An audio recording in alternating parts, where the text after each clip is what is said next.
Assalamualaikum warahmatullahi wabarakatuh. Sampurasun wilujeng tepang deui sareng ibu dina pangajaran basa Sunda.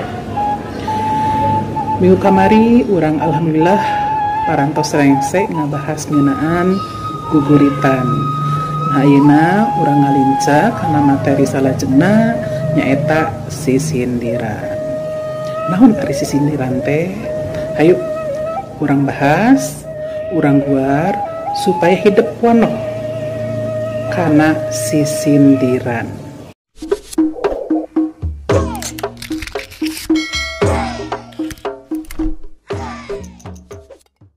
Ibu merdi kahidep sadaya supados soson-soson dina ngaregepkeun materi anu baris didugikeun ku ibu. Sakumaha anu tadi didugikeun? Yen dina danget ayeuna baris ngabahas ngeunaan sisindiran. Namun sateu acana ibu wanohkeun heula kompetensi dasar materi sisindiran. 3.3 memahami dan mengidentifikasi bentuk, struktur teks, aspek kebahasaan, dan fungsi sosial puisi sisindiran. Ieu mangrupa aspek pengetahuanna.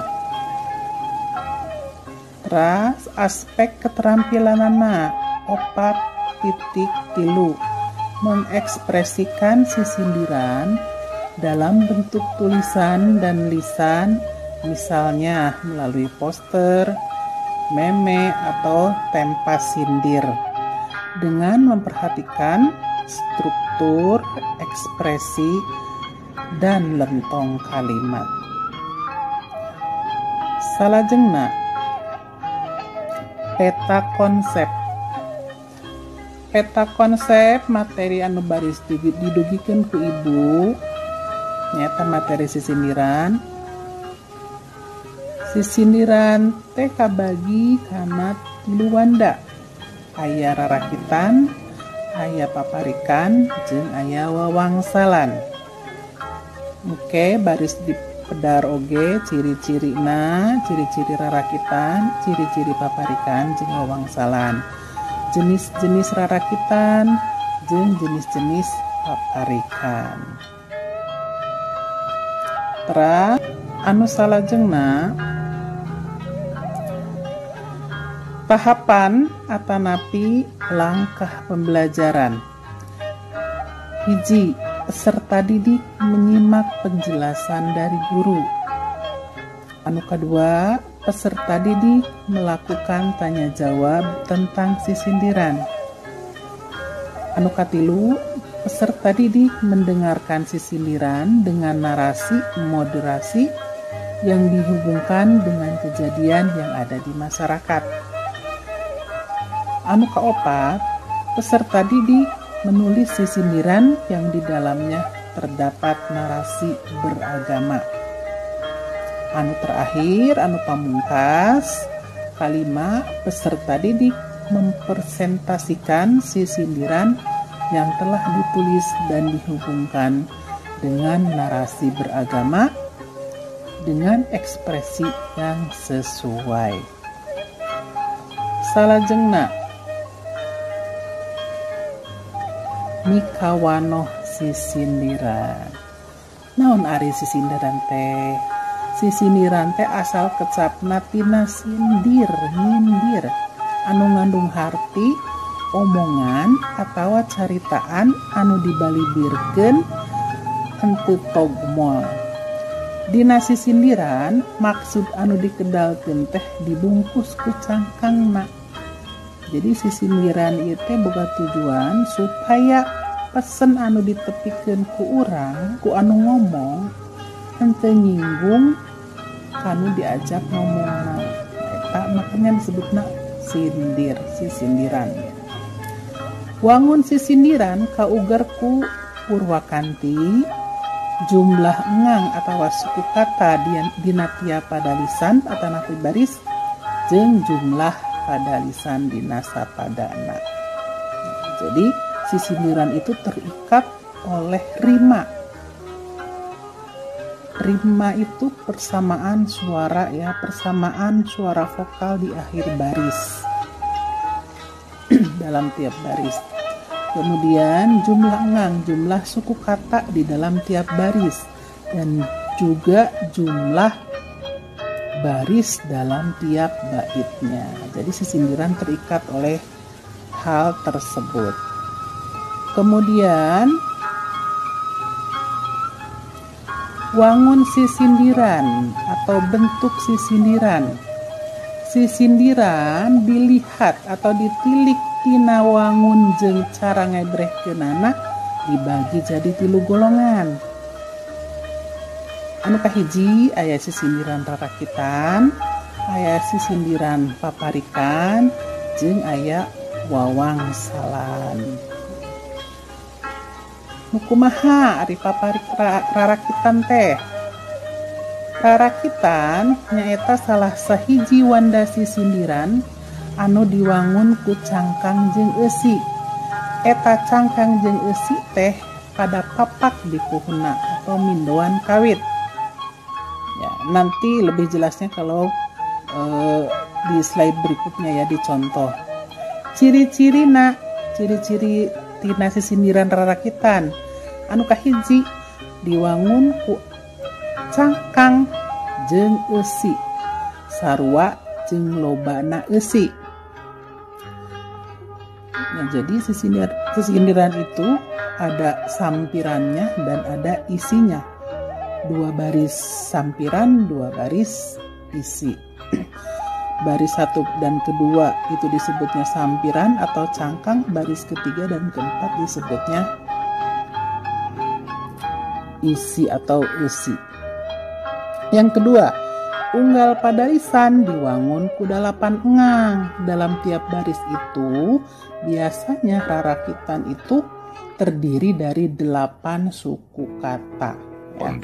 Kalau dalam pantun, ini kan sisindiran dalam bahasa Indonesia sama dengan pantun ya, hampir mendekati atau mungkin juga sama. Tapi kalau dalam sisindiran, yang ibu tahu dalam sisindiran itu biasanya terdiri dari 8 suku kata. Kalau dalam pantun kan 8 sampai 12 suku kata. Kalau dalam sisindiran itu 8 suku kata. Kemudian ciri yang lainnya atau ciri yang ketiga, kecap awal dina padalisan kahiji sarua jeung kecap mimiti dina padalisan kahiji eusi atau padalisan katilu ya. Kemudian antara cangkang jeung eusi sarua sorana atau murwakanti di bagian tungtungna. Nah, urang baris leuwih paham lamun tos ningali contohnya. Contoh sisindiran rarakitan.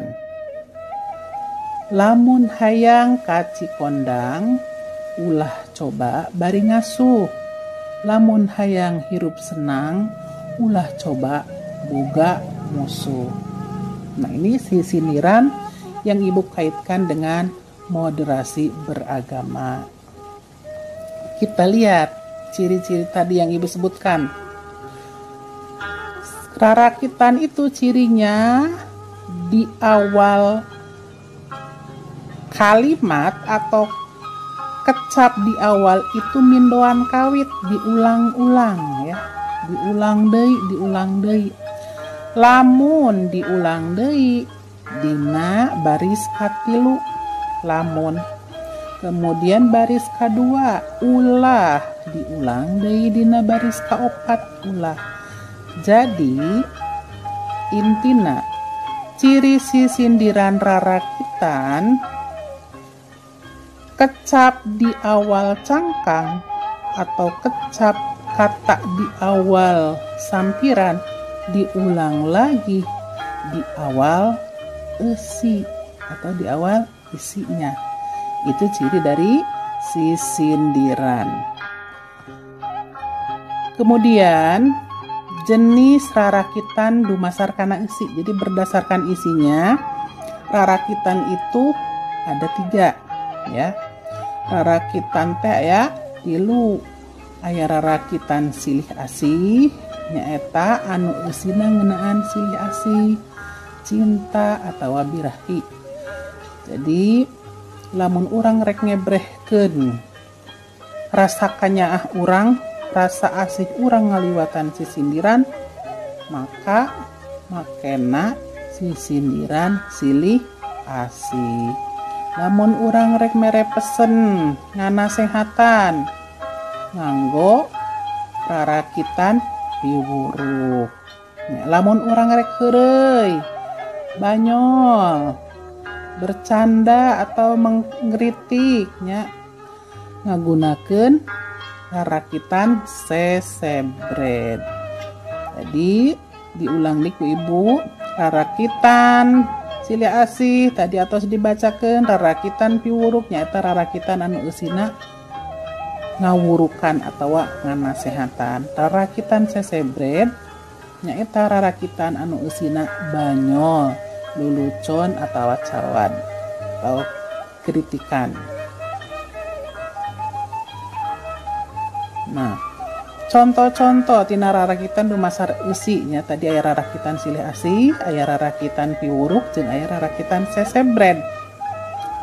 Sapanjang jalan soreang moal woleh di aspalan, sapanjang tacan kasorang moal woleh di akalan ya. Sebelum tercapai keinginan sebelum tercapai mendapatkan seseorang yang kita inginkan akan terus diperjuangkan. Nah, ini rarakitan silih asih. Rarakitan piwuruknya, sing getol nginum jajamu nuguna nguatkeun awak, sing getol neangan ilmu nuguna dunia akhirat. Kita harus rajin mencari ilmu supaya berguna dunia dan akhirat. Itu sudah jelas ya. Rarakitan yang isinya tentang nasihat. Kemudian rarakitan sesebrednya, rarakitan sesebred contohna kamari ka pasir Pogor ayeuna ka Sukasari, kamari mah sentak senghor ayeuna mah Suraseri. Kemarin aja marah-marah, sekarang senyum-senyum. Itu sesebred. Jadi apa sih ngeledek ya. Kemudian sisindiran jenis anu katilu kedua ya. Jenis anu kadua nyaeta paparikan. Naon ari paparikan? Paparikan asalna tina kecap parek atau parek ya. Anu hartina deukeut. Ciri-ciri tina paparikan diwangun ku cangkang jeung eusi, satengahna cangkang jeung satengahna eusi nya. Dina dasar nama rarakitan jeung paparikan ciri-cirina sarua anu ngabedakeunana tadi ya. Terus unggal pada lisan diwangun ku 8 engang. Padeukeut atau parek sorana antara cangkang jeung eusi nu matak dingaranan paparikan lantaran dicopot tina kecap parek teh naon hartina tadi deukeut. Jeung anu terakhir antara cangkang jeung eusi murwakan ti bagian tungtungna. Itu paparikan, bedana sareng rarakitan. Lamun paparikan mah tadi puhu di awalnya, papak di awal, terus paparikan mah sok murwakan ti sarua vokal di akhir barisna jeung padeukeut. Urang tingali contoh nanya. Contoh paparikan, hujan gede di Cisemak, kukupu nadahan dukuh, sanajan beda agama, karukunan mah kudu utuh. Nah, tuh Cisemak, agama, dukuh, utuh. Ini juga contoh anu dikaitkeun jeung moderasi beragama. Anu sarajengna Jenis paparikan dumasar eusi sami nya tadi dina rarakitan oge aya 3 jenis, dina paparikan aya 3 jenis. Anu ngabedakeun naonna contohna. Paparikan silih asih nyaeta paparikan anu ngebrehkeun kanyaah cinta birahi. Paparikan piwuruk nyaeta paparikan anu eusina piwuruk atawa nasehat. Paparikan sesebred nyaeta paparikan anu eusina banyol, lulucon atawa cawad atawa mengkritik. Nah ieu contona paparikan dumasar eusi. Anu silih asih mencit meri dina rakit bogo ku wadah bakatul. Lain nyeri ku panyakit kabogoh direbut batur. Bukan sakit ama penyakit ini mah, tapi pacarnya direbut orang. Nah ini jelas-jelas tentang kasih sayang ya, mengungkapkan rasa sayang. Paparikan piwuruk kakulah nyiarep kapiting, ngocok endog bobodasna ulah sok liar ti peuting. Sok loba gogodana ya, jangan suka liar malam-malam, banyak godaannya. Kemudian paparikan sesebred, daun hiris dibengketan dibawa ka juru leuit anu geulis ngadeketan hayangan dibere duit. Dikira teh demen, ternyata ngadeketin karena pengen dikasih duit. Nah itu sesebred banyolan ya. Dan sampailah kepada jenis sisindiran anu pamungkas nyaeta wawangsalan. Naon ari wawangsalan?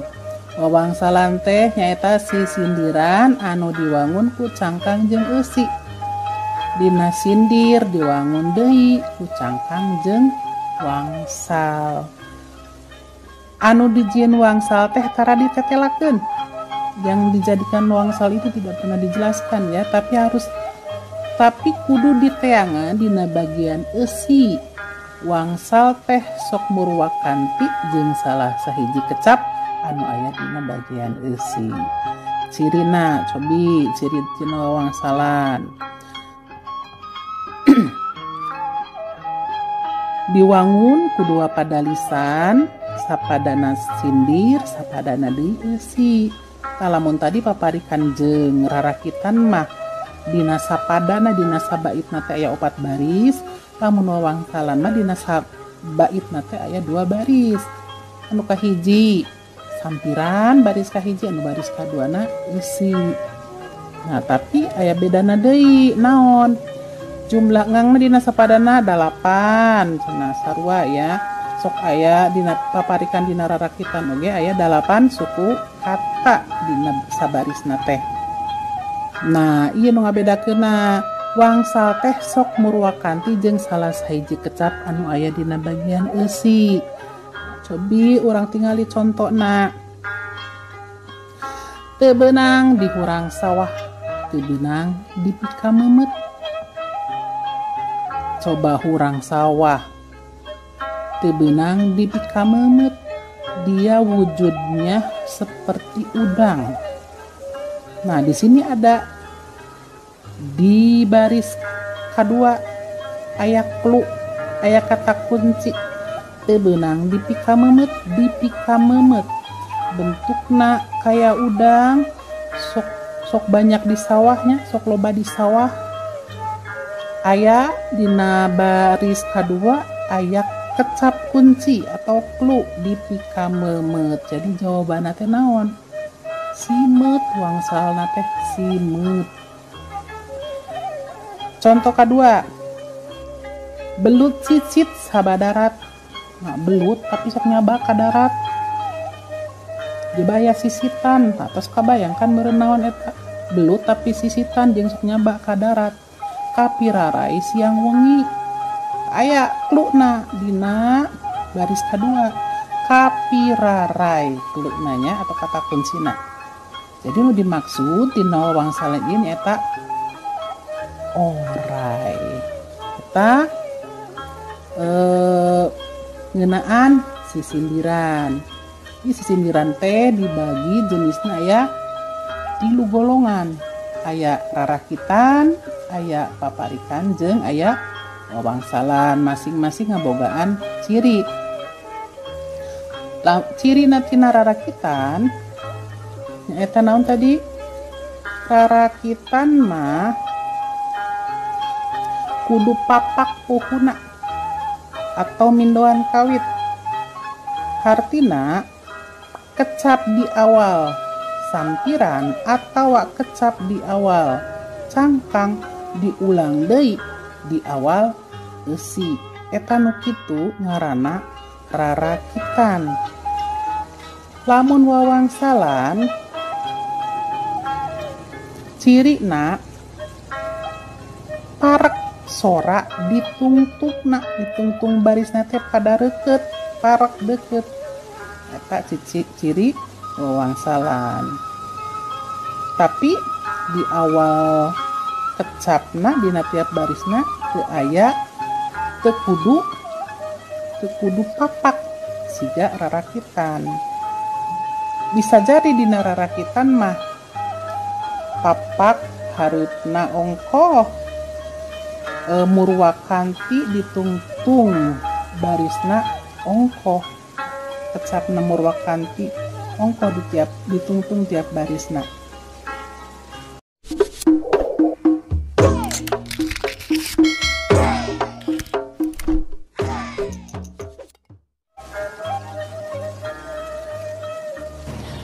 Mudah-mudahan hidup ngartos karena pedaran anu parantos didugikeun ku ibu tadi.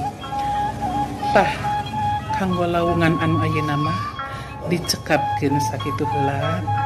Insyaallah urang tepang deui dina materi anu salajengna.